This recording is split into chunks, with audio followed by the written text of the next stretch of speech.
Mes esame čia Žuvinte, gamtos mokykloje, Kampelių gatvė 10, Aleknonių kaimo, Alytaus rajono savivaldybėje, ant pačio Žuvinto ežero kranto. Tai viena iš 9 gamtos mokyklų Lietuvoje. Šiuo metu Biosferos rezervato gamtos mokykloje turime 7 edukacinės veiklas 5–10 klasių mokiniams, kuriuose susipažįstam su Žuvinto paežerių paukščiais, jų kiaušiniais, lizdais, augalais, taip pat perkių augalais ir gyvūnais. Tai pirmoji edukacinė veikla yra Žuvinto paežerių paukščiai. Šią veiklą mes susipažįstame su čia gyvenančiais paukščiais, kadangi Žuvintas yra nuo seno vadinamas paukščių šalimi. Čia susikaupė 220 rūšių paukščių, iš Lietuvoje 400 fiksuotų, tai yra daugiau negu pusė Lietuvoje užfiksuotų paukščių. Mes su vaikais stebime optinę įrangą, tai yra žiūronais, monokliais, paukščius ežere, tiek nuo gamtinėme take, tiek nuo bokštelio. Atpažįstame laukinių paukščių kiaušinius, nes nėra labai tikrai daug, kur galima pamatyti laukinių paukščių kiaušinius, tai atpažįstame gulbės, gervės ir kitų dažniausiai sutinkamų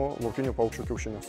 Antroji edukacinė veikla yra Žuvinto geografinė padėtis, kur mes esame. Tai supažindinam jaunuolius su pelkėm, su rezervatais, tam tikrom gamtos paveldo objektais, kurie yra saugomi šioje teritorijoje. Juos bandome atvaizduoti lape piešdami, taip skatinti atmintį ir vaizduotę. Taip pat trečioji mūsų edukacinė veikla yra ežero vandens rodikliai. Tai yra mes su graibšteliais ir vonelėm pasisėmė šiam tam tikro vandens ir žiūrime, kokie gyvūnai jame gyvena, ar ten tubifeksai, dėlės ar lervos, musės. Ir taip nustatome, koks yra kokybiškas ar nekokybiškas vanduo.